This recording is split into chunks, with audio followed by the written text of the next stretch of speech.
두 번째입니다. 하나님의 뜻과 계획입니다. 20절, 21절을 보겠습니다. 자, 같이 읽겠습니다. 시작. 이 일을 생각할 때에 주의 사자가 현몽하여 이르되 다윗의 자손 요셉아 내 아내 마리아 데려오기를 무서워하지 말라. 그에게 잉태된 자는 성령으로 된 것이라.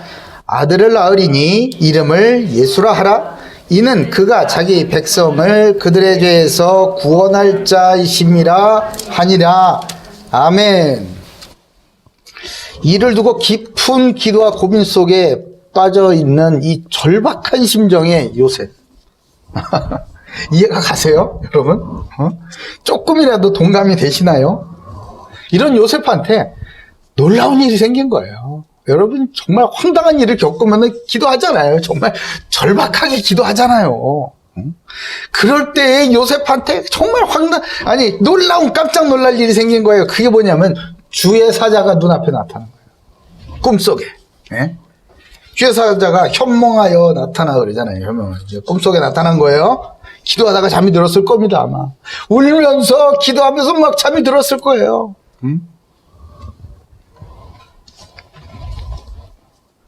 그 주의 사자가 하나님의 뜻과 계획을 자세하게 전달을 해준 겁니다.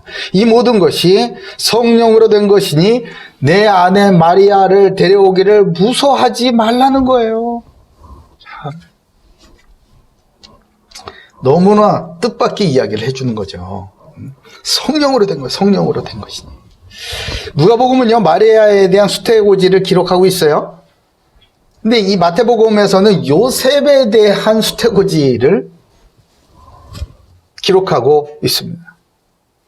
이로써 요셉과 마리아는 그들 부부를 향한 하나님의 동일한 뜻과 계획을 딱 서로 다른 자리에서 서로 멀리 떨어져서 각자의 생활을 하면서 기도하고 준비하고 있었지만 주의 사자들을 통하여서 마리아나 요셉에게 하나님의 뜻과 계획이 정확하게 전달이 된 겁니다. 이 부부는 한 계획과 한 뜻을 딱 붙잡게 되고 한 비전을 품게 된 거예요. 그러니 이 부부에게 삶에서 일어나는 이 크고 작은 이 문제들,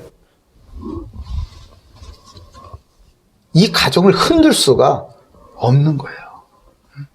이런저런 서로 다른 거, 조그만 거, 이런 문제, 이런 거는요, 그냥 사소한 일에 불과한 거예요. 그냥 지나가는 거야. 아이, 그런 거 가지고. 이러면서 지나갈 수 있는 놀라운 비전이 드디어 생기는 거예요. 이것이 둘이 합하여 한 몸이 된다라는 것입니다. 어쨌든 이러한 놀라운 일이 생겼다 이 말이에요. 그러니 이 언약 붙잡은 사람, 하나님의 사람이 뭐가 두렵겠냐 말이에요. 요셉도 이제 달라지는 거예요. 언약 붙잡은 하나님의 사람이 때로는 낙심할 때가 있어요. 이게 되겠나? 나 같은 사람이, 나 같은 환경에 있는 사람이 이게 되겠나 해서 확 낙심될 때가 있어요. 도저히 될 것 같지가 않거든. 때로는 이해할 수 없는 막 사고나 사건이나 내가 전혀 원치 않는 그런 상황들이 터지는 바람에 포기하고 싶은 생각이 들 때도 있어요. 그럴 때마다 하나님은 이 언약이 끊겨질 그 위기 때마다 하나님은 주의 사자를 통하여서 말씀을 전하게 하시고 다시 힘을 주시고 뜻과 계획이 더 구체적으로 붙잡히게 하여 주셔서 언약을 따라가는 그런 믿음의 삶을 이어갈 수 있도록 일으켜 주셨습니다. 믿음의 조상이라는 그 아브라함에게도 이런 위기가 있었죠. 정말 위기가 있었어요. 하나님께서 아브라함을 이제 시험하셨죠. 어디서? 이삭을 불렀죠. 이삭을 불러서 저 모리아 산에 가서 그 아들을 번제물로 바쳐라. 아니 세상에 나를 통해서 큰 민족을 이루겠다고 하셨는데 이제 낳아서 다 키워놨는데 이 아들을 바치라는 거예요. 하나 있는 아들을. 그때 아브라함은 어떻게 했습니까? 말씀에 순종했죠. 정말로 번제단에 놓고 이 아들 이삭의 심장을 향하여서 진심으로 내려 꽂으려고 했습니다. 말씀에 순종하여서.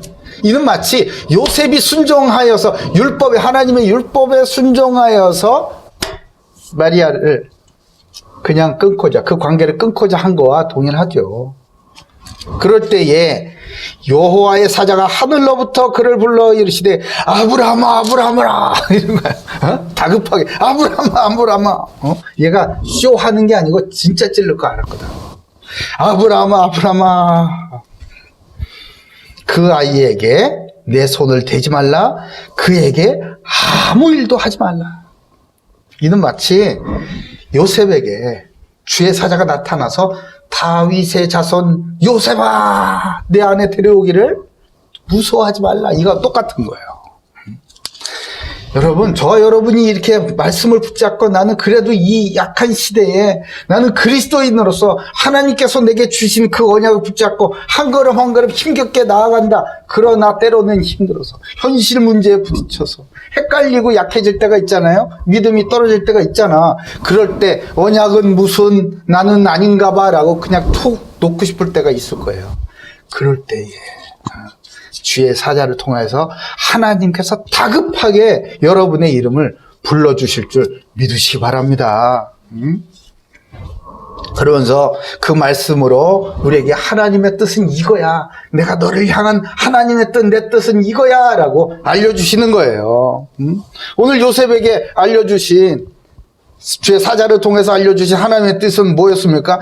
자기 백성을 그들의 죄에서 구원할 자를 보내시겠다는 거 아니겠어요? 이것은 예수님께서 나중에 말씀하셨죠. 요한복음 3장 16, 17절에 하나님이 세상을 이처럼 사랑하사 독생자를 주셨으니 이는 그를 믿는 자마다 멸망하지 않고 영생을 얻게 하려 하심이다. 하나님이 그 아들을 세상에 보내신 것은 세상을 심판하려 하심이 아니라 그로 말미암아 세상이 구원을 받게 하려 하심이다. 아멘.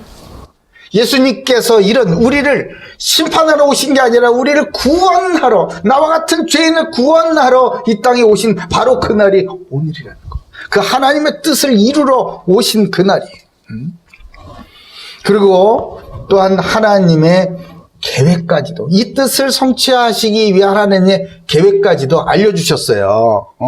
그게 뭐냐? 완전한 사람의 아들로 태어나 예수라는 이름으로 죄인의 대속물이 되게 할 거다. 뭐죠? 마리아, 동정녀 마리아의 태를 통하여서 아들 예수, 하나님의 아들 예수님이 사람의 아들로 태어나서, 몸을 가지고 태어나서 십자가의 대속 제물로 바쳐지게 될 거야. 그럼으로써 모든 죄인들이 구원을 얻게 되는 거란다 라고 말씀을 통해 하나님의 계획까지도 구체적으로 알려주신 겁니다. 하나님의 그 계획은요, 뜻을 성취하고자 하는 그 계획은요, 피 흘리기예요. 자기 아들 피 흘리게 하는 거예요. 피 흘리지 않으면 죄사함이 없기 때문에 그렇습니다. 그 삶의 인생은요, 섬김 그 자체였어요.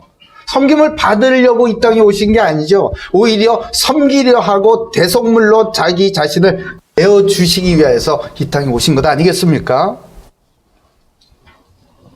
그리고 죄인 대신에 죄가 없으신 그분을 죄 삼으신 거예요. 그래서 죄를 어떻게 해야겠습니까? 하나님께서 죄를 다루시는 그 방법 그대로, 의로우신 하나님의 죄를 향한 분노 그 방법 그대로 십자가에 그 죄를 못 박아 놓으시고 하나님의 진노를 쏟아 부으셨죠. 그것을 예수님께서는 아버지의 말씀에 순종함으로 죄인들을, 나와 같은 죄인을 구원하시기 위하여서 그대로 그 하나님의 진노하심을 다 온몸으로 받으신 겁니다. 그런 우리와 같은 자들이 구원을 받아서 예배를 드리는 거예요, 여러분.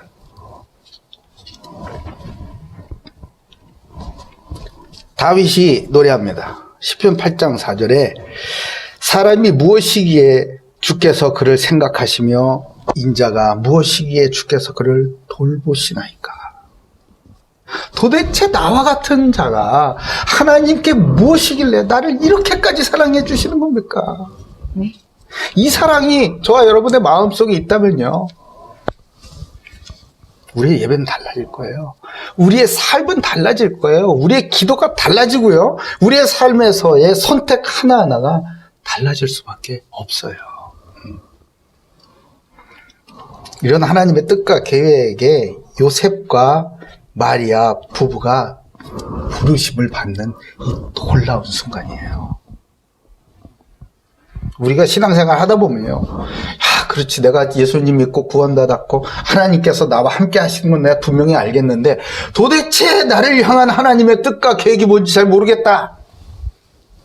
그런 질문 많아요. 우리 항상 고민이에요. 오늘 요셉과 마리아를 통해 답을 얻으시고 바랍니다. 하나님의 뜻과 계획을 알게 된 이 요셉은요, 더 이상 혼란과 고민 속에서 헤매이지 않게 되었잖아요. 깔끔하게 인생이 딱 정리가 됐어요. 살아가는 고대교회 모든 가족들도 이 성탄절에 우리에게 주시는 하나님의 말씀 가운데서 자신을 향한 하나님의 뜻과 계획, 언약과 비전을 확실하게 붙잡는 큰 응답이 있기를 주님의 이름으로 축복합니다.